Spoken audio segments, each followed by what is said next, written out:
I am Jen Hawkins. And I am Andy Fenn. And this is the Jen FM podcast.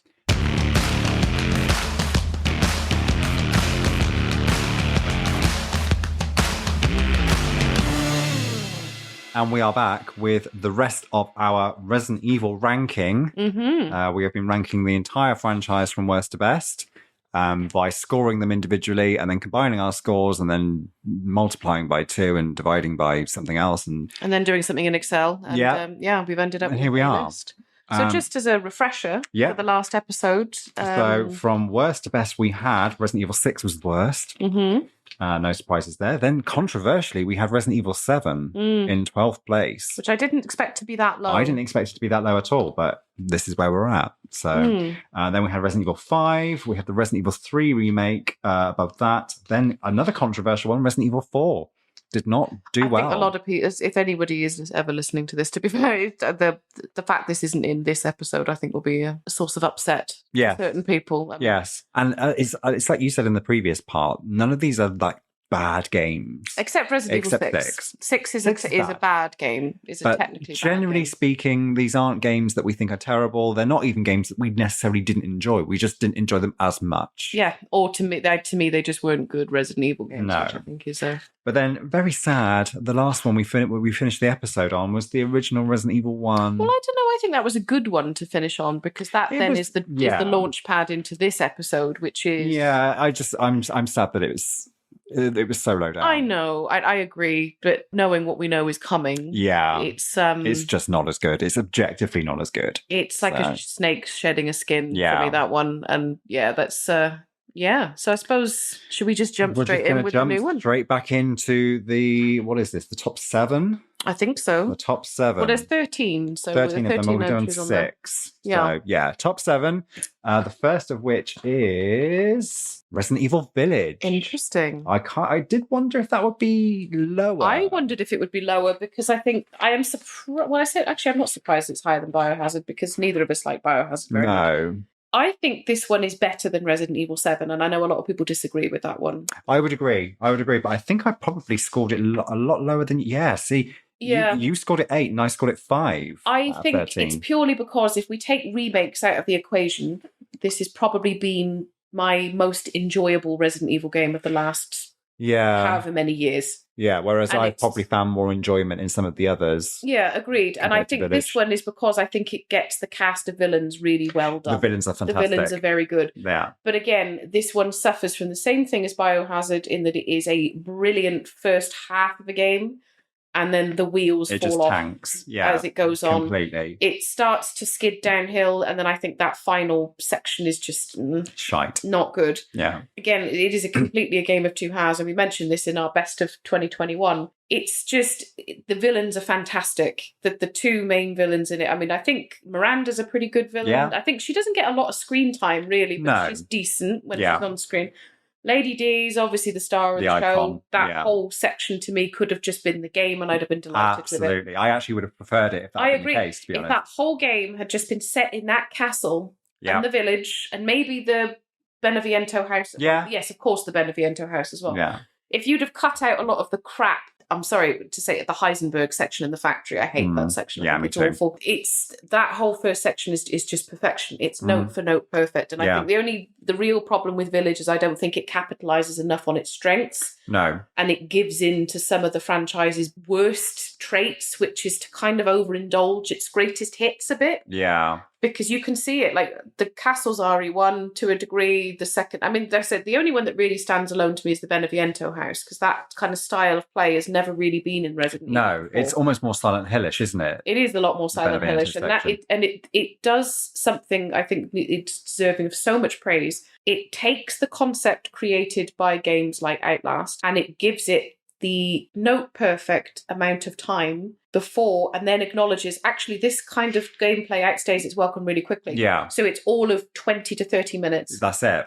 And then it's done. Whereas the makers of Outlast created an entire game of that. Yeah. And that's why it really got old. It starts really well, but it just, the concept really quickly shifts to being annoying rather than frightening. Yeah. And it's completely unbelievable because there's just no scenario in my mind where you just wouldn't pick up a chair or something and just to defend yourself. Something at them, for Do God's sake. something with your hands, So Village put the camera down, camera down and pick up a 2x4 and go to town. Just go to town on it. And that's the thing. I think that what this game, when it does things well, this game does them really fucking well. Yeah. Like I said, the characters that it gets right are fantastic. The sections in the castle are brilliant. The Beneviento house is genuinely one of the scariest experiences I've had in gaming in years. It's just, what it gets right really well. But it's just, to me, just bogged down by a bland protagonist. I know they tried to give him a bit more character in this, but I'm still not a fan of Ethan. He had a bit more zhuzh in this one, didn't he? But it's not enough. I mean, I know that it's not really Mia, but it is, for all intents and purposes, Mia. We don't like Mia garbage on this podcast. Still garbage. Chris Redfield, I find his version of this a bit odd.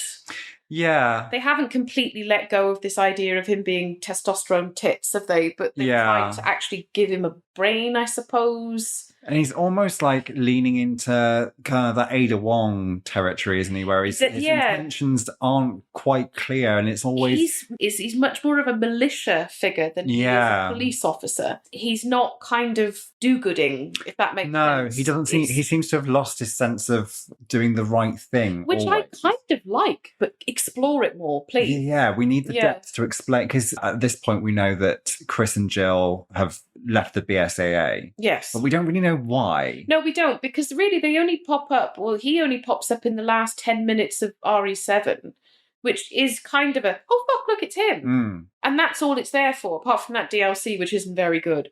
And then it comes into this game, and they still don't really give him any context. No. He's kind of just there as a Why bit is he even involved? It's there for fan appeal, I think. And while it works, I'm like, actually, this is a version of Chris that I would want to see more of. I want more character there. We need to know what's the tea between 5 and now. Yes, 100%. We just have no idea what's... Because is this supposed to be the same version?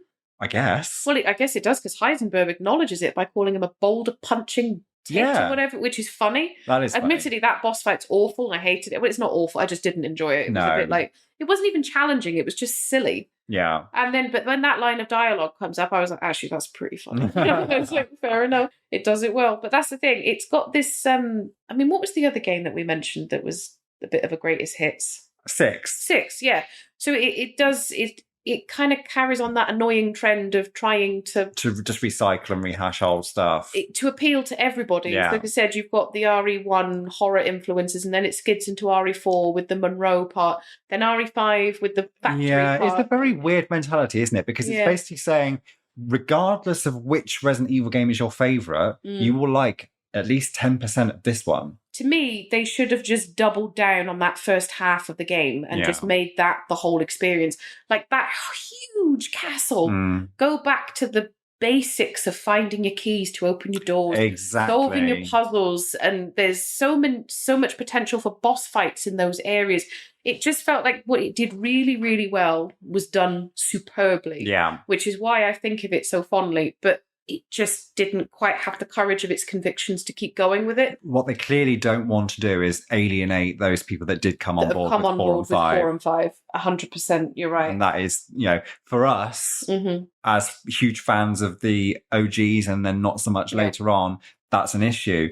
But it works both ways, because there are those people that love 4 and 5 and 100%, yeah. We want them to enjoy it as well. So it's just a matter of taste. Yeah, agreed. That's all it is. We're not saying Village is a middle of the road game, because it's not. It's a superb game. It's just, as a Resident Evil, doesn't appeal to us as much as some of the others. Yeah, I think Resident Evil just has, especially in the later entries, it just has that third act problem, doesn't it, of never quite being able to pull off. It just doesn't stick its landing. No, it doesn't. That's exactly it. It has this fucking sensational takeoff and everything's good.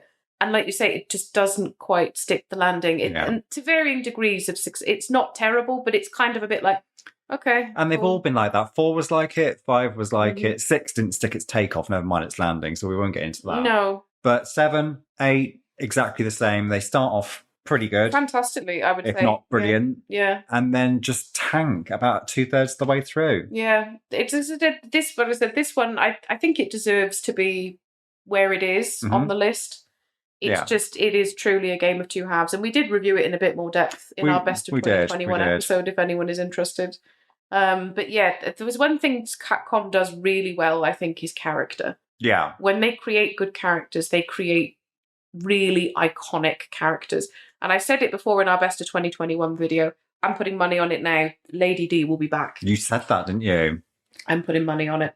I don't think Capcom really knew what they had until this was already 5 minutes out the door. If they had kind of tested the water with this earlier, I think they might have put her in the game more when they saw, because the promo material for this game only started rolling out in like the January, February, so production was wrapping up. But the fan reaction to that particular character was extraordinary. But she was so prominent. She was so prominent in all the marketing. And they obviously... Yeah, well, of course. Maggie Robertson is on speed dial somewhere, and I put money on it. She'll be almost a Wesker-like character that's going to come back soon. Yeah. But calling it now, there'll be some version of it where she'll be some sort of executive at Umbrella. And I am 100% here for it. Clicking along the hard place in her heels and just being like Excella. Yeah. You just imagine that powerhouse of an organisation that's got Excella, Wesker's sister in it, Ada Wong. Yeah, can you imagine? I can. It needs to happen. But yeah, you heard it here first. I put money on it. Lady D is in a future instalment. Well, we shall see. And we'll say we told you so. Smugly. So next on the list then is Resident Evil 0. Oh, see, now this is one I think... I'm surprised that's actually so high. Yeah, I'm going to be honest with you. I think that probably should have been in our last episode. 0 is a weird one because, again, I know it's a good Resident Evil game. Yeah. I just don't like a lot of the actual gameplay mechanics in it. The thought of them makes me not want to pick the game up and play it. The reason I don't really like this one is because I don't think it actually fits in the canon anywhere properly.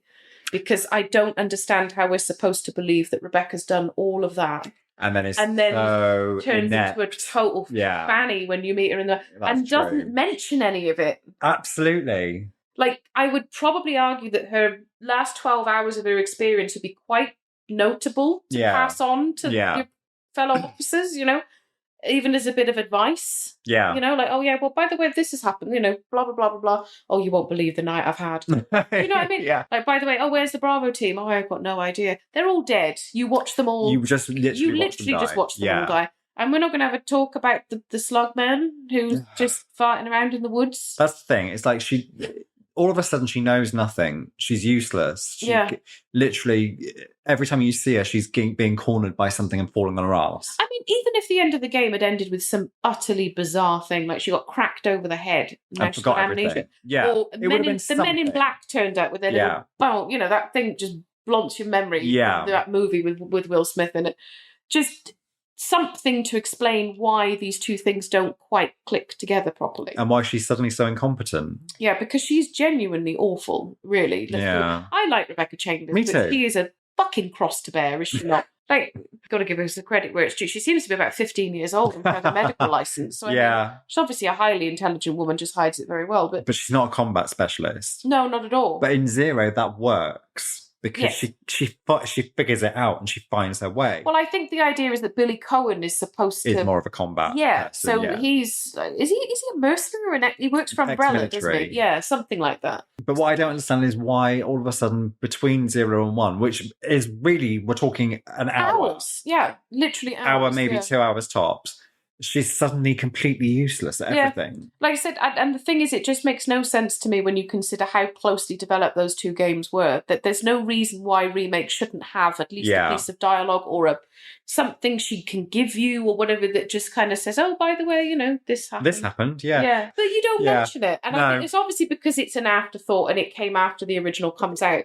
Yeah, it's a prologue to the first game. But given that the Resident Evil Remake and 0 were kind of made back to back for the Cube. I'm surprised that they didn't add something to Remake to acknowledge 0. That's true. Do you see what I mean? I know it was an N64 game that was farting around in the background for a long time, they didn't really quite know what to do with it. But it seems odd to me that those games were developed more or less back to back in those versions. And they didn't didn't think to find a way to click them together, which is odd. Yeah, I agree. And I'm also surprised that the character of Billy Cohen never came back again. Me too. I actually think he's quite an underrated character. He is. I think a lot of people really like that character. I think he was a character that was kind of a bit like the co-op characters in 6 that was just kind of thrown in just to make the co-op happen. Yeah.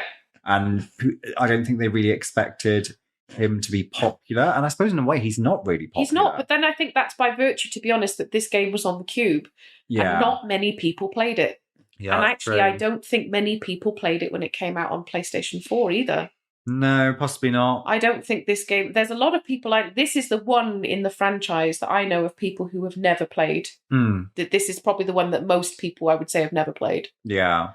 Out of all the mainline entries to the franchise, this is easily the one that... It's just not forgettable. Just pass people by. It's just people forget it exists. Yeah. I think it did a lot right. And I think it it was a fresh take on a lot of mechanics that had kind of got a bit stale. Well, one thing I love about it is the same reason that we'll talk about it with the remake of the first one. It's a gorgeous game.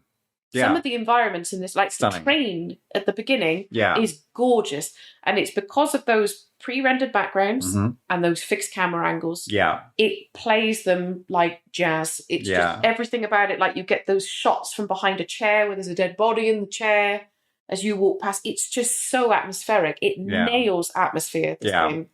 But I think the big thing in it that stops it from being a game that I love is I just find... While I know it's realistic, I really don't like the inventory management in this game. I just find it a real ball ache. The inventory management could have been really good. I think possibly and I know the characters already had like the maximum amount of slots. Yes. They both had 8 slots, which is, to be honest, in terms of your average Resident Evil game, it's pretty generous. It's generous. I think they could have done with 10 each. I think if they'd had 10 each... It would have been a sweet spot. It would have been a sweet spot, and you wouldn't have had this constant like, oh, I've got to put this down. Well, it's the fact that you kind of have to plan trips to drop off large amounts of weaponry in certain areas because you know you're going to need it later. So you're effectively like moving. Yeah. You have to go back somewhere. Transporting stuff from one end of the map to the other. And of course, on a first playthrough, you can't possibly know what you're going to need and when. So much backtracking on a first playthrough. And that's what I think made it so, but what left such a sour taste in my mouth with it, it was just, by the time I got to the end of it, I was fed up. God. Yeah. I'm so glad that's done with. Like I said, it's one of those games I think ages better the more you play it, because the more competent you get with it, the more streamlined you can make your experience. But as a first game, I just think, magic item boxes are a bit of a contrivance, but actually they're a boon. They are. They really are. And the game needs them. I think the better version of this was done with the remake of the original, when you had the hardcore mode where the boxes were not connected. Linked. Yeah. That was what this needed. You still had somewhere proper to put them. Yes. You weren't just literally leaving shit on the floor. Yes. But the boxes weren't connected. That was a really good That was a brilliant mode. And that's what I mean. That's what I think with Zero. I actually think Zero, in a way, is kind of a standalone game. Looking at it objectively now and thinking it's quite standalone. Yeah. I wonder whether it is just a bit of a fun, silly spin-off. Yeah. Which is And fair. If you think about it in that way, then... It makes a lot more sense. It does make a lot more sense. And you probably would think of it more fondly if it is just... Agreed. If it wasn't marketed as literally a prologue that leads directly into the first game, then maybe we would look at it more fondly. Kind of like what Prometheus did with Alien. Yeah. Kind of like that. But yeah. So I think, I've got to be... I think that probably should be lower on the list than it is. I am surprised it's that high. I am surprised it's that high. Again, it's not one that I don't dislike Zero. It's just not one I ever feel compelled to play. No. I'm glad I played it. I didn't hate it. There's a lot about the gameplay I don't like, but it's a beautiful looking game. I like that classic fixed camera angles, pre-rendered backgrounds. Yeah. And I think it does have some good characters too. Yeah. So it's a strong entry. It's not... I think it probably should have been... I would probably swap OG Resident Evil with this. Okay. We should have finished the last episode with this one, I think. And then... OG should be here, maybe. Well, we didn't. We didn't, but that's, in hindsight, I think that's where it probably should have been. Okay, next is the original Resident Evil 3. Very nice. So this scored a total of 16 points out of 26. See, now this is a curious one because it's one I remember very fondly. Yeah. But I actually think it's the one out of the OG games that I've played the least. Oh, see, that's because I never owned it. I never owned Nemesis. You didn't? No. What? No, I've never owned it. I borrowed it and played it a couple of times, but I just for some reason never owned it. I don't know why I didn't. Wow. I had the second one, definitely had the second one, and I had 2 versions of the first one at differing times. Yeah. But yeah, I never owned Nemesis until a lot later. So it would have been when it was on the PlayStation Store. Yes. Probably. Yeah, I bought it when I played. I hadn't played it for years, and then I downloaded it on PlayStation 3 when I got it off the store. Yeah. So yeah, it's actually out of those OG games, it's the one I've played the least. Wow. Okay. But I like it. I absolutely love Resident Evil 3. I think it probably coming in the wake of 2, which we were all so obsessed with. That was just such a moment. Yeah. And then for 3 to come along, and it's objectively not as good, but what it is a rinse and repeat, which at that point was exactly what we wanted. Exactly. We just wanted more, and we got more. And that's why I think the remake fails so badly. Yeah. Because it couldn't have missed the point more if it had fired a gun in the wrong direction and the point had been on the moon. Yeah. It just totally missed everything I think that made Resident Evil Nemesis such a fan favourite. Because Nemesis pretty much was like an expansion offshoot of 2, really. If DLC had been a thing back in the day, I think this would have been an expansion pack. And that's the thing, isn't it? Actually, Nemesis wasn't supposed to be a numbered entry. The numbered entry was supposed to be Code Veronica. And then they switched it last minute. Yeah. Code Veronica should be Resident Evil 3. I agree with that, actually. Yeah. I think Nemesis should be the spin-off. In the timeline, that's certainly what it was originally supposed to be. But yeah, Nemesis is a good one because, like you say, it is just more of what you love. Yeah. And it brought a classic character back, which everyone loved. Yeah. And they somehow made Jill Valentine cooler than she was before. Exactly. Which is wonderful. I mean, she's admittedly, you caught her on a day off. She's running around in a boob tube, which is a burn risk with the gun she's got, if I've ever seen one.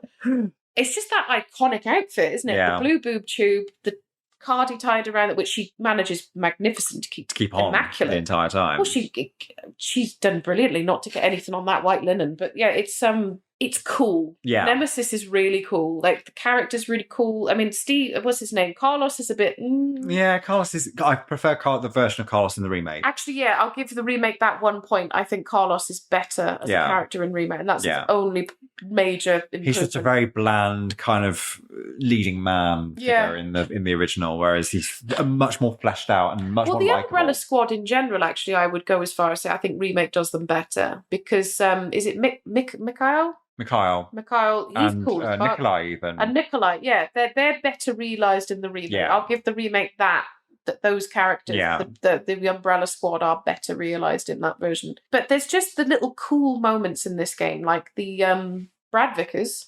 Yeah. You kind of see what... Yeah, you do actually see what happens to Brad, because you don't in the remake, do you? You just go outside and they never see what happens to him. Am I right? And then he comes back later and Nemesis has got him. Do you actually see him dying properly in this one? You do, but it's not by Nemesis, is it? He just gets attacked by zombies outside. I think that might be what it is, yeah. And you just kind of leave him there. And then Carlos bumps into him outside the police station, which is when he attacks Marvin, and that's why Marvin becomes a zombie later. And then in the OG RE2, if you get to the station in enough time, you can find him... Without picking up items. Without picking up items, you can find Brad cutting around in the little... Yeah. See what I mean? It's those little crossover details I love. Yeah. Yeah. A part of me kind of thinks you should look at Resident Evil 2 and Resident Evil Nemesis OG as a complete package. Yeah. I think there's certainly an argument for that. Yeah. Because they are very symbiotic in a lot of ways, and there is a lot of crossover. Like, the Nemesis in this game actually is really scary. It is. And this was the first of these games that we had where we really had this sensation that we were being stalked. We weren't really. We'd never been chased by anything in Resident Evil before, I don't think. Because not properly. No, like, in terms of through connected areas. Yeah, Mr. X is a slow-moving, scary... And he doesn't follow you through doors. No, he doesn't follow you through doors. Crashes through the occasional wall. The dog chases you, but the dog's not the same thing. But this was a hulking, giant monstrosity that was actually running at you. And opening doors and following you into and for someone like you who doesn't like being chased, your heart must have been in your arse when this happened. Having a good time. But it's great. And the thing is, what kills me is that those encounters were all very scripted, but they managed to feel very organic. Yeah. They didn't feel scripted, whereas the remake had the potential to completely make that organic, exactly like I know Mr. X in the remake wasn't exactly organic, but it felt it. Yeah, it did. They were very clever about how they did it. Like it was all very cleverly put together, and especially like I said before, the first few playthroughs of the remake are terrifying. Yeah, because Mr. X genuinely feels like he could be anywhere. Anywhere, yeah. And there are hear the footsteps from the other side of the station. And then all of a sudden you'll come through a wall. Like that's possible. And it's brilliant. It's so well done. Everything about it is just gold. And I think this kind of feels more like the true precursor to that, rather than, as I said, the remake's Nemesis is just appalling. It's so on rails. And the only point where he isn't on rails, he's an absolute pain in the arse. Yeah, and not particularly it's not fun to deal with. No. He's just annoying. And that's the thing, it's even like the iconic thing like the stars is missing from the remake. He doesn't even say it. I don't. Maybe? If he does, I don't remember. Yeah, I don't remember it. And the thing is, like I said, actually, this is worth mentioning. The big thing for me is like in terms of just how much remake wastes in terms of its potential. There's a great moment in the ending of this game where it's like, you want stars, I'll give you stars. Oh, yeah. Bang. Yeah. Done. Do you know what I mean? Yeah. Fucking brilliant. Pitch perfect way to end the game. That line of dialogue is a throwaway piece of dialogue, which you can easily miss. Because if he's chasing you and he hits you, it cancels out that piece of dialogue. Yeah. It's arguably the most iconic line in the whole game. Yeah. Why isn't it in the ending when you've got that railgun in his mouth? Which is so ridiculously stupid as well. I mean, if she fired that gun, she'd have been on the other end of the country, straight through the back wall, and she'd have been in the next state, well, by the time that thing had fired. Like, the fact she's picking it up without, like, she's a strong lady, I'm sure, but that thing is like the Gatling gun that Schwarzenegger picks up at the end of Terminator 2. It's just insane. And so, yeah, Nemesis is just, it's a really, really good follow-up to 2, I think. Yeah. I was surprised. I think it's quite underrated. I think it's underrated. I think it's gotten a lot more recognition now, years down the line, than it did at the time. I remember it being very mid-shelf at the time. It was averaging like 6s and 7s, I think. It reviewed well. But it was not... I don't think it ever sold massively well. It didn't get rave reviews, though, did it? Not like the first 2, no. No, it was very kind of it's perfectly functional, which is what it is. Yeah. I think they criticised it quite a lot for reusing stuff from 2. Yeah, they did. I loved that aspect of it. Well, I think you should look at these games now as a complete package. Yeah. I think they are, that those two things are, they're effectively one game. Yeah. 2 versions of it. From 2 different perspectives. Yeah. Or 3. Or 3, arguably, yeah. I mean, it is less complex than 2 because obviously the meandering stories of 2 and... I think that's kind of why it was criticised in reviews, because it didn't have these features that 2 had. It's like, well, did they necessarily need to do that again? No. If they had done that again, we would have criticised them for doing the same thing again. Well, I mean, you can play as Carlos a little bit, can't you? Yeah, but it's an inserted section. It's not a standout game by any stretch. No. So yeah, I loved it though. I thought it is. It's a really good game. I really like Nemesis. It's good replay value as well. You had the Mercenaries, the first Mercenaries game. Yeah, which was really good. And you could sort of get amass points to get all sorts of little treats for taking into the campaign again. There was all those outfits. You could get the Regina outfit from Dino Crisis. You could get the Regina outfit from Dino Crisis. I remember that. So much. I must have played it 20 times, 30 times. It kind of feels a bit like Final Fantasy X-2 in that regard, doesn't it? It just puts a lot of quite, not silly, but a lot of fun stuff. Yeah. A lot of quite fun aesthetic. Because that's the thing. Nemesis is scary, but I think by that point I wasn't really. There's a lot more action in Nemesis than there is in 2. I think it's a lot more action heavy. Like the idea is that the dodge mechanic is supposed to make combat a bit more. You know, it doesn't. No, it doesn't at all. It failed. Yeah, whenever it was supposed to be doing it, it didn't. But it definitely feels like it was moving towards more of an action aesthetic. Yeah. But it actually suited it. Yeah, because you were playing as a mercenary and a shit hot police officer. Yeah. You know, it kind of worked. And like the idea of them being isolated in the mansion before kind of made that unavailable to them. Yeah. But you're running around a city where there's gun shops, police stations, all sorts of stuff. So actually you can afford to be a bit more liberal with your, so yeah, I mean, it's just remarkable to me that a game that's probably 25 years old at least now is somehow better than the remake. I know. But, we've already gone over that. We have. So next on next on the list is Code Veronica. Now, I love this game. This is the game I want remade. Me too. I actually don't really care about any other remakes in the franchise. I would love a Code Veronica remake. I mean, obviously, the closest thing we got to a Code Veronica remake was the Dark Side Chronicles. Mm-hmm. It featured quite a bit in that. Interesting. That's really the only time they've revisited it. Yeah. Code Veronica is just mad, camp as tits.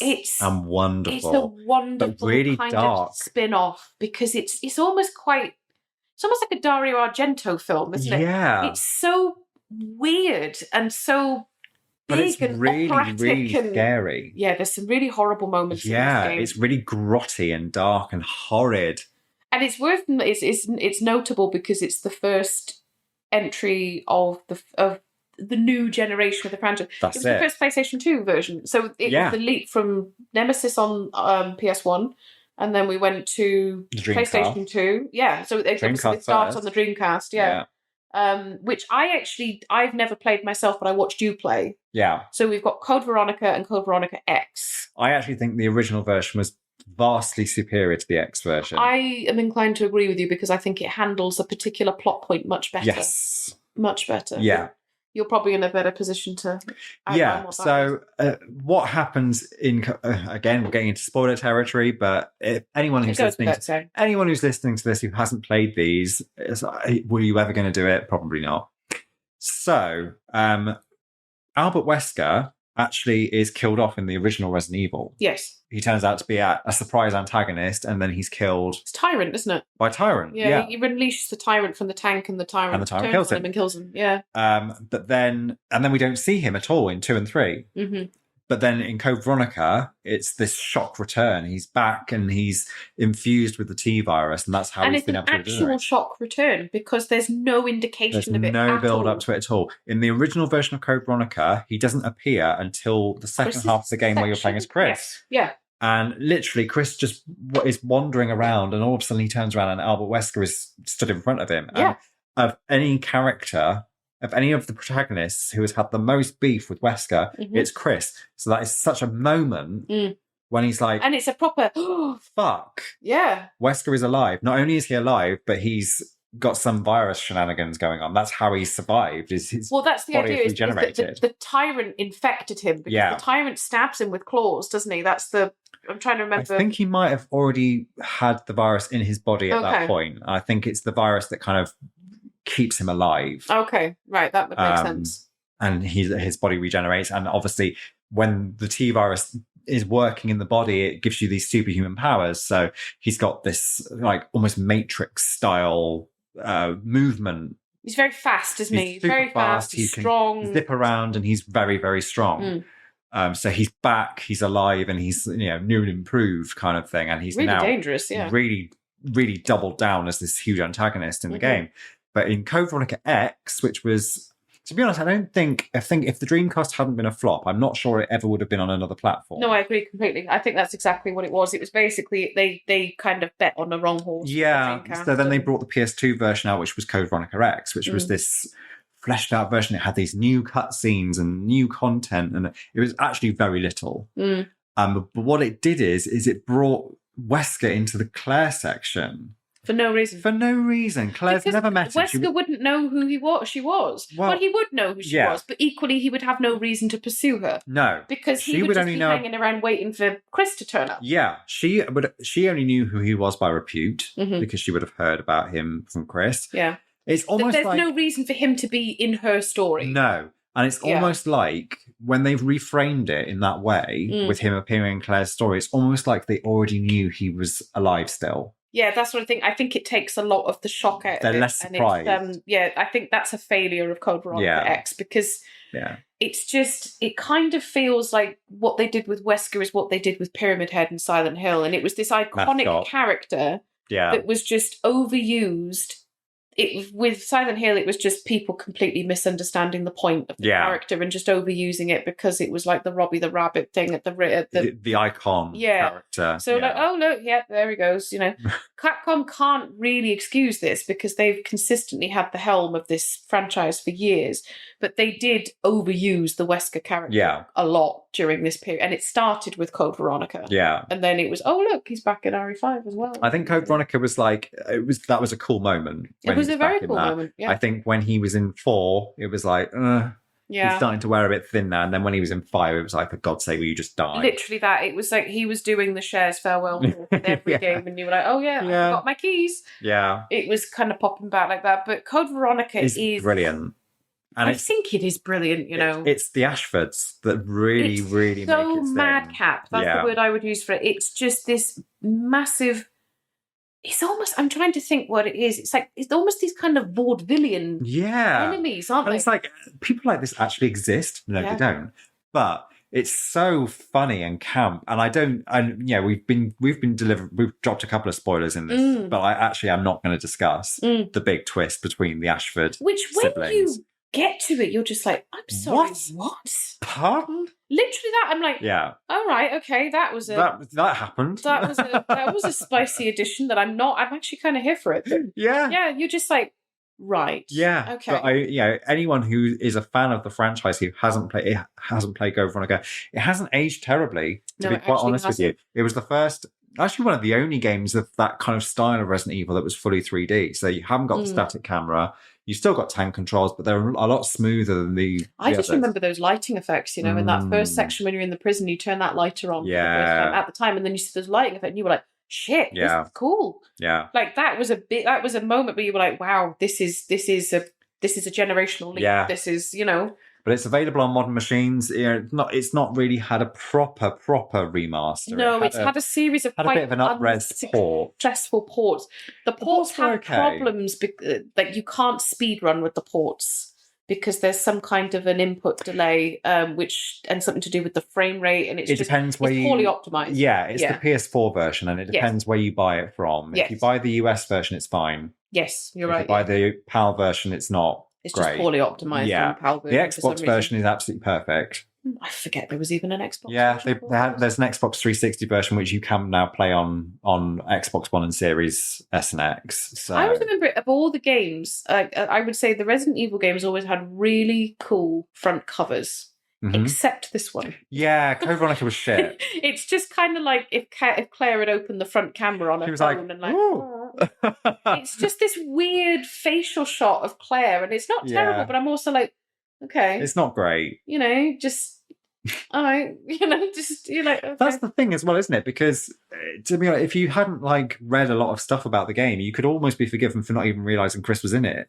Yeah. And that was almost a surprise as well. It's a long game, Code Veronica. It is quite long. Even a speedrun of it is about an hour and 40 something. Yeah. It's if you take your time with it, it's a good 5 hours, whereas the older ones, you could sort of do it in 3.5. 5 hours, I think, is even ambitious. On a first playthrough, I think it was easy 15 to 20 hours I put into it the first time I played it. Yeah, I think about 15 hours on a first playthrough. It's a long game, and I think there are some areas of backtracking, and it's hard.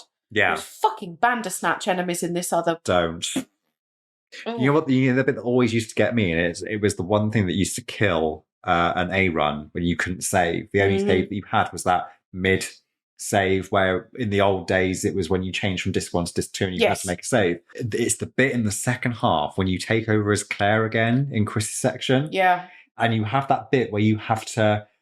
You turn the wheel on the cannon, and this that is when glass you're trying ball, to escape, isn't it? Yeah. And that snow globe thing pops out, and it's got the key card in it. And of course it does. And you have to put the snow globe under that random thing, the concrete block that drops down. Because you can't just smash it. Because you couldn't possibly just step on it. And then you have to grab the snow globe from under the concrete block and then step away before the concrete block then drops on you. The number of A runs that died in that moment because the concrete block dropped on me. This is the thing I love about Code Veronica. Code Veronica embraces the absurd and the camp.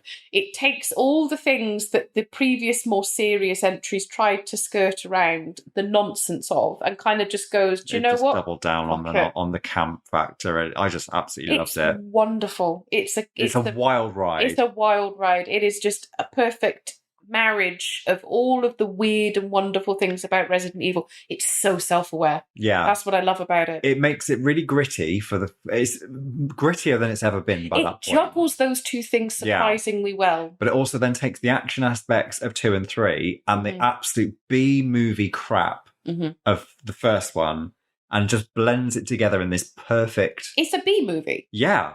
It's a B movie. It's something that you would put Emily Booth in. Absolutely. Do you know what I mean? That kind of just... It's something that would be on the horror channel. Yeah. At like 11 o'clock at night. And it would possibly be some low-budget production and it would just be the most gloriously camp thing you've ever seen. Yeah. It would have someone like Emily Booth in it. Yes. 100%. And I think that needs to happen. But I love Code Veronica. Me too. I think it's really difficult to not like Code Veronica. But it's so underrated. It's so underrated. I think it was by virtue of its release because so many people missed it the first time because no one was really interested in the Dreamcast. And then when it's on the PS2 version is by far the worst. In the PAL PS2 version is horrendously poorly optimized. The GameCube version was much better, but again... I played it again on the Cube. I think that was it, because I had it on PS2, and then when I got a Cube, I played it on the Cube, and I did find the Cube version much Cube better. version was much more in line with the Dreamcast version. Yes. So... It played better. It just felt a lot smoother. Yeah. Everything about it just felt a lot better. Yeah. But yeah, Code Veronica, I think, is exactly where it deserves to be. Absolutely because knowing what's on the rest of these games on this list... This is the best of the best now. Perfect. Speaking of which, next is the original Resident Evil 2. So now this is controversial because the remake for me tops it in almost every single way. The only thing that this version has over the remake is the better handling of A and B scenarios and those character interactions. I mean, that scenario system was absolutely pioneering and to be honest, no one ever really did it again and did it that well, did they really? I can't think of this like crossover situation where you've got almost two completely different versions of the same story with two different characters, and then you could play it in reverse and it would be completely different again. I can't think of any other game that did that. No. I don't think it almost shouldn't have worked. No, it shouldn't have, really. But it was great. Worked. And that's the only thing that's missing from the remake for me, is the fact that Claire and Leon have next to nothing to do with each other through the remake.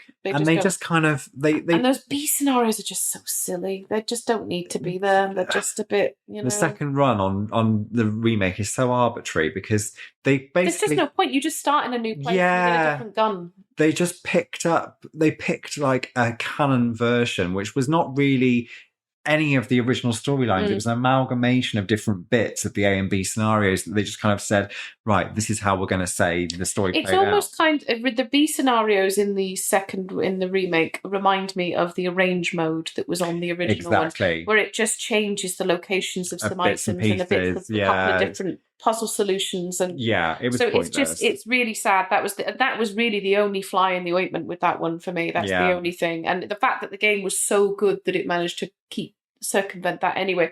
But the second one, the OG Resident Evil 2, is a real moment in time, an absolute masterpiece. And to be honest, when we were discussing where we were going to rank the games in this list, it was actually touch and go where this was going to be. Was it actually the all-time best? And it's not. We had to be objective about it and say, particularly playing these games now. I don't agree. I think it's a matter of taste. It reminds me of the Alien franchise. So I'm a huge fan of the Alien franchise. I love the original film because it is a slow-burning, dark, methodical horror experience.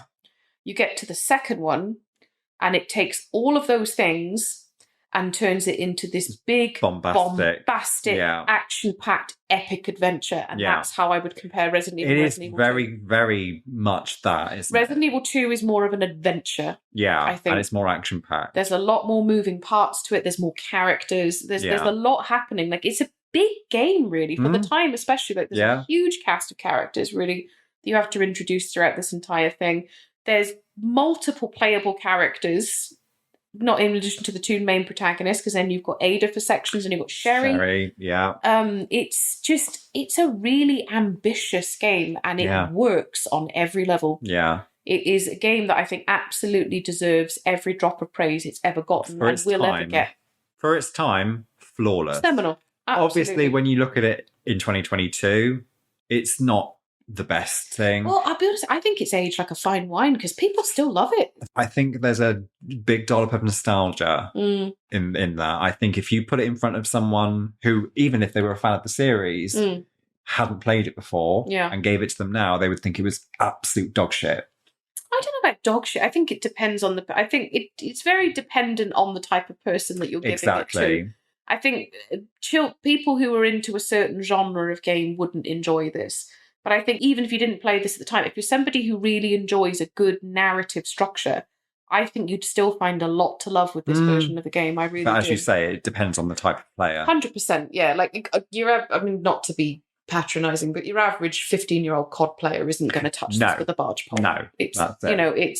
But somebody who likes a point-and-click adventure game, or someone who likes horror, someone who's got patience, I think. Someone who's got patience and doesn't necessarily need a game to be super polished and smooth and, do you know what I mean, innovative in the way it controls. If you can look past dated graphics, because obviously, I mean, 1998, it's not going to look fantastic. But it still doesn't look hideous either. No, it doesn't. But that's because they made that genius decision to always go with pre-rendered backgrounds and put 3D models on top. Backgrounds are that's why they've aged as well as they have, because the background artwork was so much better than a 3D environment would have been at that point. And it has a lovely soundtrack as well. Some of the ambient music in this game is stunning. Like, I always think of that one that plays in the police station theme tune in that hallway. Just, I can hear it in my head right now, and it's just iconic. Yeah. There's so many moments in this game that I think are truly iconic. And like the boss theme with Birkin at the end, where it's like that big opera. Yeah, it's good. Just what I mean. It just takes the concept, the groundwork and the framework that was put down by the original game, and just dials it up. And just to 11. Improves it in every way. Yeah. It takes the idea of a sequel being bigger and better and does it in all the right ways. Yeah. Add more characters. Add a bigger environment. Yeah. Like the idea of taking it from a house to the street, city, and then further expanding on that with Nemesis is brilliant. Yeah. It really is. And I think it's just absolutely phenomenal game. And some of the most iconic characters in the franchise came in with this installment. Yeah. You've got Ada Wong, Claire Redfield, Leon, Birkin, even though he only appeared in this one as an enemy, he's an icon. I would say he's probably the best. He's definitely one of the best antagonists in the whole franchise. I remember that image of him with the eye in the shoulder. Well, that's the thing. You hit him and you think you've killed him or whatever it is, and every time he comes back, he's got a new limb. He's got a new head or a new face or a new eyeball somewhere. But it's the fact that, and I noticed this years later, probably not so much as a child, but it's the idea that he is completely aware of what's happening to him and he can't control it. Which is the opposite of the T-virus. Such a terrifying thing to happen. Like, he's clearly in agony the whole time. Like, the remake does a better job of portraying this. He is in very real physical pain at all times. This transformation, this thing that's happening to him is horrendous. Yeah. Like, his mind is decaying. And because I think by the end of the original, he's just, you can't even see him. He's just his a blob. Head is kind of blended into the rest of this thing that's happened. Yeah. And you can just see this shape that was somewhat of a human skull. Yeah. And this thing's just divided and multiplied around him. Yeah. He's almost just become consumed and cocooned within his whole... It's probably horrible. The most body horror-ish thing in the whole franchise. In the whole franchise, probably until the inclusion of Lisa Trevor, which we'll get on to later. Lisa Trevor, that's a moment. But yeah, you're right. Up until that point, it's a really... It's gross. It's really gross. It's really gross. And his whole thing with Annette Birkin is another really good character I think is improved on in the remake. It's just a brilliant game. Like, I won't go into the minutiae of the detail because people know what these games are all about, I think. Yeah, and it's kind of weird. I'm thinking about it now, even though obviously we know at this point that the remake has ranked higher on this list. But whereas I regard the original as one of my favourite games of all time, I probably wouldn't say the same about the remake. Make that make sense. I think I know why, and I think it's because the remake effectively, for all intents and purposes, takes everything that you love about this game and makes it and updates it. So in a way, it's almost the same thing. It is, to a degree. All the problems that you've said this game has in the modern era, the remake fixes. Yeah.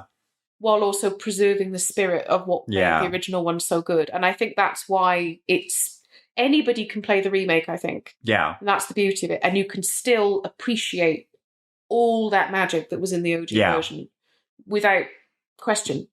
Everything's there pretty much. Like I said, there's a few things that are missing, but it doesn't stop it from being a brilliant game.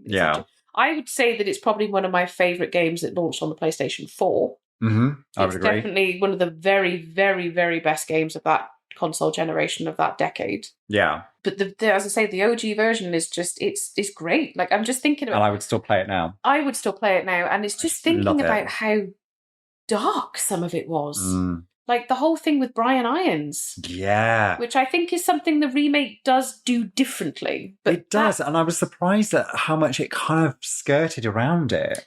The remake makes him more immediately threatening, whereas the OG version is this just creeping thread. You're like, there's something not quite right about this bloke. And then when you eventually do get into his office, you realise he's actually fucked up. Again, the remake does this, but does it differently. I think the remake makes him more overtly threatening, whereas from the word go. Yeah, and he's very outwardly aggressive. Yeah. Because obviously he belts Claire in the car park. Yeah.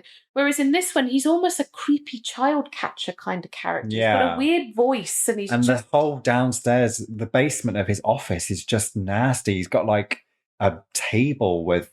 It's for taxidermy, isn't it? But you almost think like, is he like cutting people up down there? 100%. He is cutting around town with a badge, doing whatever he wants. Because Umbrella are covering for him too. That's the thing. I think the symbolism of... when you go into the basement, this is in the OG version, and you see that saw on the table and there's the blood stain.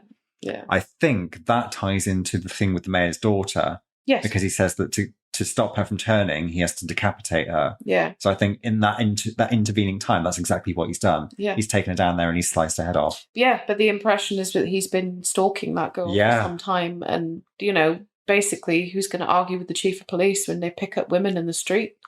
A deeply unpleasant character. And there's a really distressing subplot there. Yeah, that I think is that just isn't really. It's just bubbling under. It's not explicit. Is it? That's the thing. It's clever because it manages to circumvent censorship by never doing anything overt. Yeah. But the breadcrumbs are all there. Yeah. So there's the horror moments in RE2 remake OG really do hit, and for me it's those ones. It's not so much the body horror or anything like that, which is brilliant.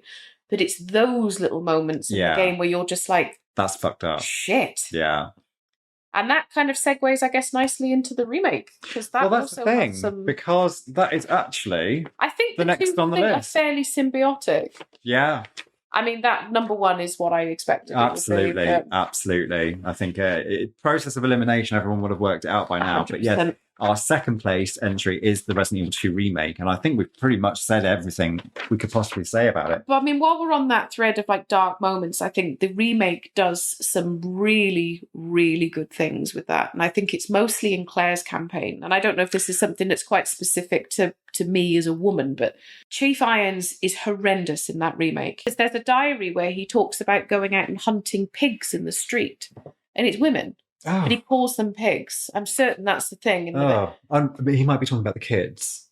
Well, either way. It's the whole thing with the orphanage, isn't it? But he talks about stalking women. He basically makes a sport of going out into the street and stalking women. You just think, you can't imagine anything more frightening than a figure of authority, unquestioning authority, with that kind of inclination and proclivity wandering around unchecked. Because even if he was caught, Umbrella would make it go away. Exactly. And then... that whole section where he's got Sherry really got under my skin because I'm like, I can't completely discount the idea that he's not going to molest and murder that girl. Yeah. And your mother deliberately left you in charge. Her mother left him in charge. Probably knowing exactly what he was like. Exactly. Yeah, and I'm just like, so that whole section, I'm just like, this girl is in real trouble. Yeah. Like she's fucked. Like Claire coming to get her is like, thank God. Because nobody else was going to. No. And I'm like, she's just being passed from pillar to post, from dangerous situation to dangerous situation. And that whole section, like some people just don't like it, find it irritating. But in terms of ramping up attention, I think it's one of the most effective sequences in the game. I love that sequence. It's just horrible. Like, the idea is you are running away from a really, really dangerous man. It's kind of like Jack Nicholson in The Shining, isn't it? Where he's like beating the door down. Yeah, and that's the thing. And she throws the acid in his face and whatever it is. And the only reason she gets away is because Birkin shows up. Exactly. If Birkin hadn't shown up, I don't even want to think about it. No. He probably would have done something quite awful to her. Because that, again, is his taxidermy room that has the girl on the table. Yeah. You just walk in there as a, 10-year-old girl, and there's a woman dead, preserved on his table. Who is the mayor's daughter, I believe it's the same one. But then I think the remake also makes the point more overt as well about why William is so desperate to get Sherry. Because the part that it needs someone with the same genetic material to procreate with. Which again is just... It's in the original one, but I don't think it's that overt. No. The second one, the remake kind of boldly goes on to say... and it doubles down on it a little bit. And Annette knows it, and she's just not coping very well with the situation. And that's the thing, and that's the other thing we should... is the way this updates characters. Yeah. I think Annette and Sherry really well. Sherry in particular was an absolute revelation, because Sherry in the original Resident Evil 2 was not good. I mean, it was more by virtue of poor voice acting with Sherry, because she's got a very squeaky voice. Horrendous voice acting, rubbish dialogue. She's just a bit of a nothing character, and it's a babysitting thing, isn't it? Exactly. She's an albatross around Claire's neck, and that's 100% the end of it. Whereas in the remake, she's got so much more to her. I was actually concerned for her welfare. Yeah, I really like how they did her character. Because actually thinking about it, some of the major and most distressing points of this game happen to her, or in direct link to her. So this orphanage, this is the other dark moment. It's empty. Yeah. Beds everywhere. And not just beds, cots. Yeah. Cradles. Empty. Nobody knows why. You find a little piece of dialogue in a basket. It's in a note, isn't it? Basically... the Birkins have been testing on kids. There's a lab, there's an entrance to the sewer into the lab from the basement, and they've been, Annette Birkin and William Birkin admit they've done it. They've been taking kids into the lab to test the virus on them. And then at the end it says, one of the kids managed to get out of the sewer and come back up into the house. Fucked up. Wandering around the house looking for help. Oh, but it's possibly exposed everybody to the virus. So we'll just tell everybody that we had to close the orphanage for renovation. And basically let the kids outside and make them all disappear. It's a spicy soup, that one. That's the thing. And it's like it really all depends with the entire franchise, how deep you really want to delve into the narrative. Because on the face of it, it's just, evil pharmaceutical giant, financial greed has fucked up the country. Yeah. With their experiments and whatnot. But when you really start to scratch down into it and get into a more granular examination of the story, there's a lot of really fucked up stuff in there. I think the thing that makes it so effective, and this is also apparent in the remake of the first one too, is you get the impression that these are real top of their field scientists. Yeah. But they are completely mad. Yes. They've been let off the leash. Yeah. There's the ethics of science have completely gone out of the window. And I think Annette seems to struggle with that more than he does. Yeah. Or at least you start to get flashes of remorse, as in he's basically jumped the shark and gone mental. And she knows she should have killed him, but she didn't. She's a dedicated wife. Yeah. And through that dedication to her husband... She's neglected her daughter. But there's still that motherly instinct. It's a constant conflict between her loyalty to her husband and then the daughter. Which then becomes the loyalty, the conflict of saving the world versus saving my child. Yeah. Because Sherry's dying in the sewer at one point, and she was like, if I don't stop this, the whole world's going to die. If I don't carry on I don't have time to save I don't have time to save my child, because I have to reverse what me and my husband have done. Yeah. It's a really interesting... They really, really did Annette was brilliant. Well. And that's the thing. I think the way they portrayed Annette in this was fantastic. The design was brilliant, because the character's model is excellent. Yeah. She looks knackered. Yes. That's the thing. Yes. She just looks... But she's not unattractive or whatever, but she looks weathered. She's had a hard couple of years. And, she looks absolutely knackered. She looks vaguely traumatized. Like, she just looks kind of like... vacant, almost. Yeah, as in you've just had to and then she'll suddenly come back into the room. Yeah, 100%. And that's the thing. When you meet her, she's just obsessively taking notes. She's just completely gone in herself as a means of self-preservation. Yeah. Because of all this horrible stuff that's happening to her. She's mentally trying to blocking be out so much stuff. objective about it and trying not to emote to it. And I think the breaking point obviously comes when Sherry's dying and she just kind of goes, I have to, save the world or whatever. But you can tell the decision has ripped her in half. Yeah. And she is kind of thinking, I think Claire's gonna do it. And she's kind of thinking, I just need to disengage. Yeah, that's it. And it's just, but then on the flip side of it, in the Leon campaign, she's brilliant as a villain. Yeah. It's the thing that makes me laugh most about Leon's campaign is the entire thing is just a series of quite powerful, high-powered, intelligent women looking at him like he's something on their shoe. Yeah.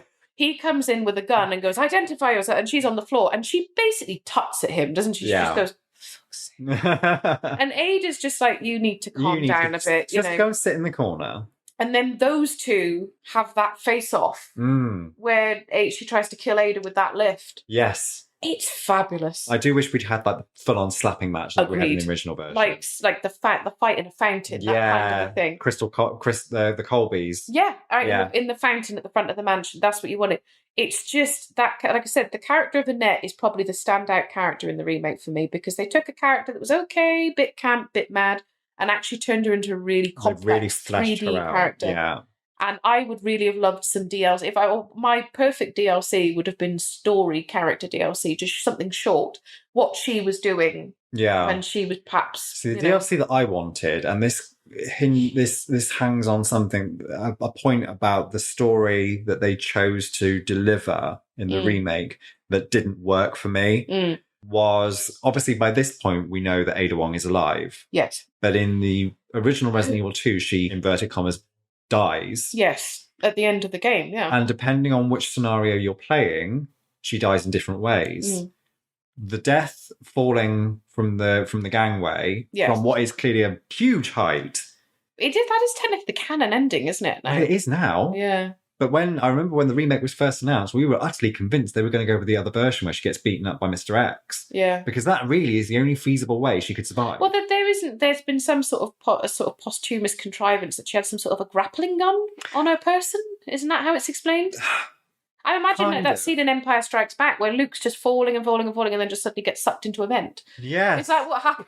I mean, I'm like... But the thing is, they covered that section of story in the Umbrella Chronicles. And obviously the Umbrella Chronicles is not canon. By any stretch of the imagination. But it's fun.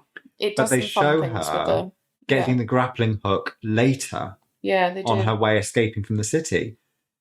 It's never explicitly stated when she gets this grappling hook. No, but I think the only reason the grappling hook's even a thing is because it's in 4, isn't it? She's farting around on it in 4. I'm just really surprised that they went with that death for her, and B, that there was no explanation as to how she survived. No, because arguably the fall in the remake is worse because that whole place is imploding and exploding. Yeah. Like there is a fission reaction going on. When you're in that lift going down or trying to get out of the hut, it's exploding, it's on fire. Like nobody's getting out of there. No. I just wish there'd been like an hour-long bit of DLC or even a cutscene that had explained what Ada was up to. How we went from her clearly being killed to suddenly being alive in 4. I think it's a plot contrivance that you're just supposed to kind of nod and agree. And to be honest, you could, but equally you're right. When you do remakes, I think you do to a degree have some sense, not a responsibility, but you should try and fix some of those problems when you go back to them, if you can. I think it's because she's such a favourite character of mine. Yeah. That I just want to know. Agreed. Yeah, you want to know. I want everything. I want all of it. Yeah, I want all the stuff. And I think that's how I felt about Annette. Yeah. I was like, that character was probably my favourite character in the remake. Yeah. Because I was like, I just want to see more of that. Because that was so well done. Yeah. Because you never really see William Birkin, which is fine, because I think William Birkin is arguably supposed to be this kind of character that you know through his relationships rather than directly. And then he obviously becomes the big bad. But yeah, I mean, there's one thing I will mention actually is that is the classic soundtrack that you can put on the is brilliant, but it was missing one core fundamental piece of music, which was the Goodbye Leon song from that ending. That's true. Beautiful piece of music. It's one of my favourite pieces of music from any retro game ever. I love that piece of music. Lovely. Why that wasn't in the scene where he's trying to stop her from falling, It's a huge oversight. Yeah. I never understood. Maybe it was a timing thing because it's a long piece of music. Yeah. But it's still, I think it's one of my favourite pieces of music in the whole series. And what I really liked about that section in the original version is the fact that the music continued to play after the cutscene had finished. Yes. Yeah, agreed. Until you leave the room. Yeah. So they could have even done that. You know, she falls and then he goes into the lift, and all the way the lift is going down, they could have kept that music playing. Yeah. No, I agree. That didn't even occur to me that was because I remember playing it, and then when it didn't happen, I was like, oh, yeah, that's such a lot. And like to have rearranged it for the original soundtrack as well. It's not difficult to do. No. They could have done it. It's an oversight, and I think it is an oversight because it's such an iconic moment in that original game. Because what's the other? No, I'm thinking of Annette, because Annette can die in a number of ways as well, can't she? Yes. Because I think she's either crushed in this one and then thrown against a wall, or he crushes her and stabs her, doesn't he? Depending, I don't think either way really matters. I think it's just the crush thing in the remake, but in the original, she can either get killed by falling pipes, which is quite funny. Well, even that, it doesn't kill her. No, she's still alive. She just gets twatted with a pipe, and then she dies after that because she's got a head injury. Yeah, or Birkin can kill her. Or Birkin can kill her, which I think, but that's just. I really love that. There's almost a bit of a camp moment in the remake that I love, which is the whole when Claire jumps or Leon. Actually, it is Claire, because Leon's version is basically Annette just runs to the control panel and goes, fuck him, we'll let him go down, and just sort of throws him to the wolves. Whereas in Claire's version, she's just like, Claire jumps on the platform and Annette's like, you have no idea what you're dealing with, stop it. Yeah. And she's like, no, I'll deal with it, you go and deal with it. And that's why I actually think Claire's campaign is better than Leon's, because I think you get those moments of character. Yeah. That I think they're not missing, they're just framed differently. Considering we didn't really have a proper scenario A and B system, I do like how at least the two characters' stories have such wildly different aspects to them. I think I agree with you, and it is all in the interactions with the characters, 100%. Whereas Annette clearly just has no time for Leon whatsoever. None whatsoever. And I don't know if that's by virtue. Okay. Yeah, and I think it's because, I don't know, you get this real sort of sense of female camaraderie by the end of Resident Evil 2 it's just, maybe it's just because she's kind of seen, actually, this woman has quite literally just waded up to her tits and shit to save my child. My daughter, yeah. Yeah, I probably should throw the girl a bone, It's difficult not to, But I suppose that was just a bit of a mad rant about both It was. games. We need to get cracking on this final one, which, as we all know by this point, and but this is not a surprise to us by any stretch of the imagination. It wasn't even a question. No. Our favourite Resident Evil game, the Jen and Fen podcast, is the Resident Evil remake, which is, to me, the definitive, perfect survival horror experience, and second probably the best remake of all time. Agreed. It is the gold standard of remakes. To me, this sits on top of a pile with something like Silent Hill 2 as one of the very, very best games, certainly one of the best, arguably probably the best horror game ever made. Yeah. It's just perfect. Yeah. And I don't think I've ever been so excited about the game. I was very excited about this game, but I couldn't play it because I didn't have a Cube. I got a GameCube for it. I would have if I had, but I actually wasn't able to properly play this game until about a year or two after it came out. I fucking love this game. Me too. It's just a perfect game. It's a beautiful game. In terms of its visuals, it's aged like a fine wine. Yeah. And again, it's down to those pre-rendered backgrounds. And that was the thing, because obviously we'd had Code Veronica, which looked good, but it was 3D. So in a way, it kind of looked a bit basic. It loses a bit of its charm. It lost a bit of its sheen, didn't it? Yeah. Whereas then all of a sudden we've got another next-gen game that's gone back to the pre-rendered backgrounds, and they're even more and the detailed. Fixed camera angles. And so every shot in that game to me is a work of art. Absolutely. It's almost like a watercolor painting, isn't it? There's certain shots in that game, like one of my favorite shots in that game is right at the end when you're taking the lift up to the helipad. Yes. And you're looking at it through that green screen wash of your character just stood in the lift as it's going up. And the light going through the lattice. Stunning. Yeah. Absolutely stunning. And then my other favorite is out of all the lab settings in any of these games, this one was my favorite. Me too. Because it nailed perfectly that feeling of a horrible, dirty, sleazy, illegal. How many diseases do I have from having spent 5 minutes in this laboratory? Yeah.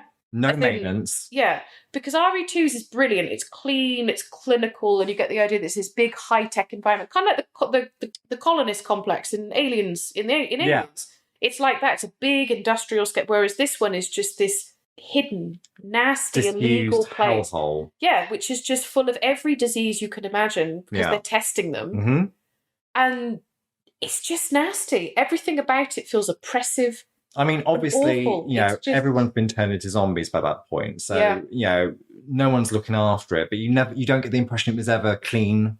Yeah. Or now well maintained. This is an enemy that's in this one. I believe it's in the OG version as well, but it Chimera. Yeah. Yeah. Still, probably I think of all the enemies in these games, I think has the most horrifying backstory to it. Yeah. Because it's pregnant women, isn't it? Yeah. Infected pregnant women. Yeah. Or women they've picked up off the street and then done something awful to, and then these chimera creatures are. That's fucking horrifying. And you blink and you miss it. You wouldn't know it's there. Yeah. I think in the original version, it's only explained in the instruction manual of the game. Yeah. When instruction manuals used to give you backstory of the game, and I don't think it's ever explicitly stated in the game itself. No, it's not. But I remember reading that, and I remember my blood going cold. That's I thought, nasty. What a horrible detail. And then, speaking of nasty, horrible details, obviously the remake had one big inclusion over the original version. Which is the Crimson Head zombie. Oh, no, that's not what I was talking about. Oh, what are you talking about? I'm talking about Lisa Trevor. Oh, shit. Well, Lisa Trevor and Crimson Head zombies. And Crimson Heads, yeah. Now, so everything in Crimson Head zombies, the first time you take a zombie down in this game... Yeah. And you kind of like, look, a fuel canteen. I don't know what that's for. Mm. Or whatever it is. And there's a throwaway thing about burning a body. And you're like, cool, never mind. Still, penny hasn't dropped. And yeah. You come back to that room 20 minutes later. 30 minutes. There's a horrible growling noise. And suddenly that zombie has just stood bolt upright. And it's running at you. So what's essentially happening is you've inverted commas, killed the zombie.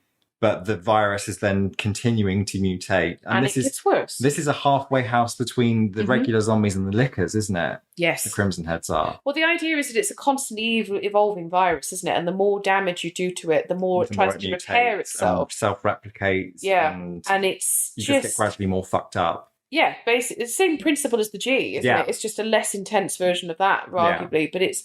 Yeah, the Crimson Head zombies were a genius touch. Yes. And that just took what was already a really quite frightening enemy and gave it teeth. Yeah, literally. And claws. Those things run at you in a tight space. Mm-hmm. And that was the thing, wasn't it? Because all the zombies are very slow. So anyone who's played the original games is kind of thinking they've got a leg up here. Yeah. They're like, we know what to expect from this enemy. And then you get a Crimson Head, and it could not be more different. They are running top speed. If they get near you, they're not going to chill on you. They're going to scratch your fucking face off. If you play this on high difficulty, if you get caught by either a Crimson Head or by a hunter, you're fucked. Yeah. Instant game over. It will just take your head off. Yeah. The hunter will just take your head off. It's as simple as that. It's just, even if you really know what you're doing with this game, like I would say I do, there's been a few times where I've been right in the middle of a run without saving, and it's gone just come unstuck up completely. shit creek. Yeah. But yeah, what you mentioned as well, which is the new character, which was Lisa Trevor. Lisa Trevor. And really the only mention of the Trevors that we had at all was the diary in the original version. You find George Trevor's diary in that room, that little cave area under the library. Yes. And he mentions a wife and a daughter. Mm-hmm. Yeah. I think he was the contractor that worked on the mansion or something. Yes, he was. Yeah. He knows where all the secrets and the traps he knows Spencer, doesn't he? He knew Spencer, and him and his wife and daughter lived on site in a cabin next to the mansion. Basically, it's like a groundskeeper cabin. Yeah. Isn't it? Yeah. Yeah. And it's obvious that he's dead. Yeah. But that's really all you get in the original version. I would probably go as far as to say I think this is the darkest thing Resident Evil ever did. Just slight. There are, like I said, remake of 2 is kind of on par with it, but I think just in terms of the more you learn about this character, it's just horrid. Yeah. So essentially, what happens is you get attacked by this hideous thing. It's like a hunchback creature that has its arms in what's it called? Like stocks. Stocks. Yeah. Yeah. It's like hands are in stocks, and it's got this massive helmet of skin. There's clearly been an effort to contain this creature in some respect, and it's just evolved out of control, broken out of whatever it is, and it's just constantly. I mean, I think that they're constantly giving her new updated versions of the virus, aren't they? It's the G, isn't it? Is it G? Isn't it the progenitor virus? I can't remember. It's some sort of, or is that, no, he gets G from her, doesn't he? Right. So something happens to her as she's evolving and mutating, and that's how he harvests G. So she creates it effectively in her body. And it's just, and there's also something else to do with the Nemesis parasite as well. It all comes from Lisa Trevor, this like Petri dish. And essentially, they're doing that with both her and her mother, but the mother dies. And the thing of it is like I said, is Trevor is basically told, isn't he, that he's just going to rot in a hole, and that they've got his wife and his child. So they start doing these experiments on Jessica and Lisa. Jessica dies pretty quickly, I think. She's killed through the experiments. But Lisa is just kind of unbreakable. And they keep telling Lisa her mother's alive and she can see her soon and all this kind of a thing.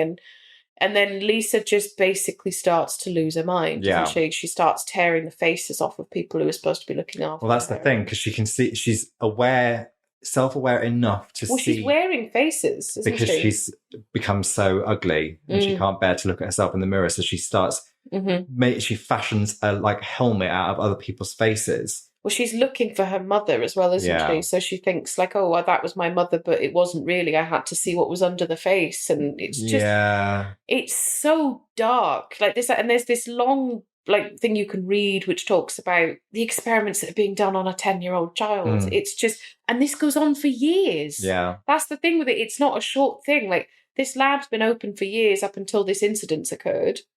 She was there the whole time, just in a room.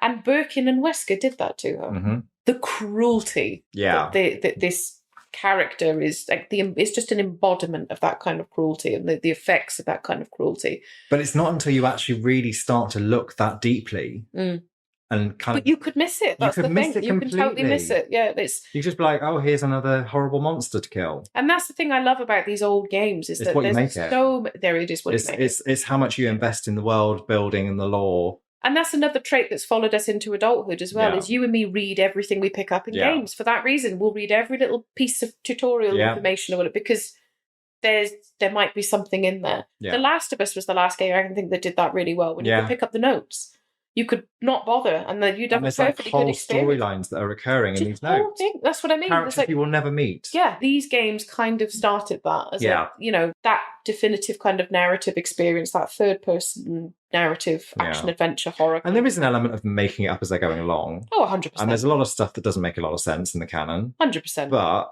I mean, Resident Evil has kind of just evolved on a series of mad tangents, hasn't it? Yeah. It's just kind of reinvented itself so many times that you kind of just think, do you know what, at this point, an inconsistency, I'm just not going to argue about it. This one is just, for me, it's just perfect. I can just, everything, I love everything about it. I think it's just, the replayability in this game is great. It's got some new modes and stuff. Yeah. You've got one invisible enemy mode was fucking invisible nuts. enemy is bonkers, and then you've got that one dangerous zombie. That was brilliant. Well, it's Forest, isn't it? Yeah, it's basically Forest covered in grenades. Yeah, with he's turned into a zombie as part of the main storyline anyway. But then this one dangerous zombie mode, he just will appear randomly with all these bombs strapped to him, and he's basically a Crimson Head that you can't kill. Yeah, you can't shoot him because otherwise he'll explode. He'll explode. Yeah, it's mental. And then you've got the costume changes as well, because you can get Jill's Nemesis costume. Yeah. You can get Chris's Code Veronica costume, which is the one I always personally go for. It's just, and obviously you get weapons, and you can get unlimited weaponry and whatever else when you come back. It's just... There's lots of little touches that just so really many make little it. touches. If you were remotely a fan of the original on PS1, it's a love letter to its fans. Absolute gold dust. It's perfect. Yeah. It's beat perfect. I can't think of a single thing that this game does wrong. No. There's Flawless. nothing about Absolutely it that flawless. I don't like. There's literally, for me, it's just a perfect game. Yeah. It's damn near close to being I'd say it is. It's a perfect game. It's a perfect survival horror game. It's the definitive survival horror experience. If you want a condensed, distilled game that embodies that whole era of horror gaming, this is the one. This is the one. I just remember having an issue of... closely followed by 2. Yeah. I remember having an issue of Games Master that had something like an 8-page feature. I think I had that same one. Big spread about the game. And this was... I want to say like 2 years before it even came out. It was such a long time. It felt like a decade to wait.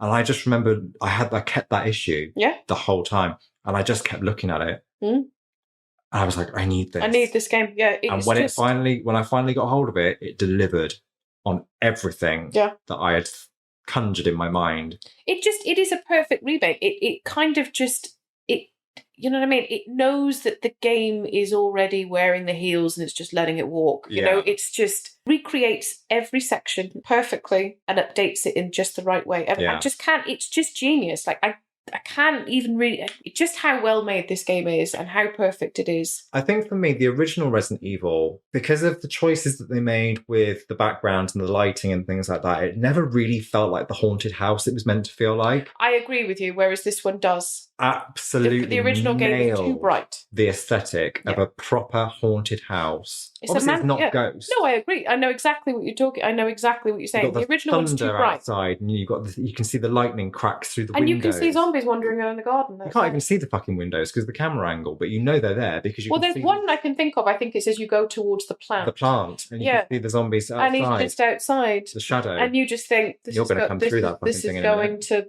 going to end really badly for me. And the use of defensive weapons was a brilliant upgrade. Yeah, I love that. The knives and the stun guns and the grenades. And the grenades. It was just a brilliant, because I think Chris had the grenades, didn't he? Jill had the stun gun and they both had knives. Yeah. It was a brilliant, and that was something that was carried into the remake of 2 to a degree as well. Yeah. It's perfect. It's absolutely. And if you only play one game off this list, I would say it's this one, because I think this one totally stands up. Yeah, get the HD remaster, because if you're one of these people that just cannot cope with tank controls for whatever reason, there is an option.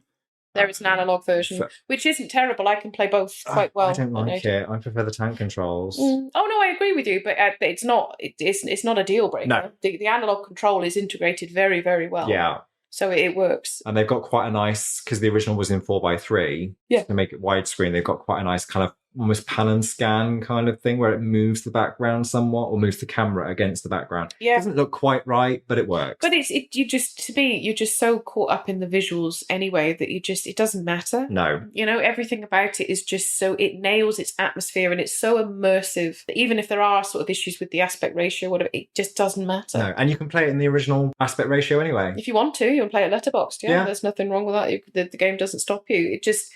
It's perfect. It's a perfect, like I said, embodiment of the survival horror genre of the 90s as we knew it and loved it. It is a love letter to everybody who loved that kind of game at the time, in a new, shiny, updated package that still manages to hold on to the technical aesthetic of the day. Yeah. It's an amazing achievement in that regard, because it shouldn't work, but it does. Yeah. It's brilliant. And like I said, if you only play one off of this list, I would say it's that one. Yeah. Closely followed by 2. Yeah. So I think we should probably. I think we need to wrap it up. Yeah. This has been a good one. This has been really fun. Yeah. So thank you everyone for joining us. Yes. This is something I would probably like to do again if we can think of another. If we can think of another series that will work for it. This was really fun. I can only think of Silent Hill, but then I think we've universally agreed that the first 3 were the best ones, and then everything else was shit. Yeah, it's not going to work. You can find us on all major social media platforms. Yes, share us around. All major podcast platforms, and we'll be back in a couple of weeks with something else. We haven't decided. If you do like us, just obviously like and subscribe where you can, and share the podcast with your friends. Thank you very much. Thank you. Thank you. Thank you. No, but thank you. But thank you. Oh, thank you. Right. Bye.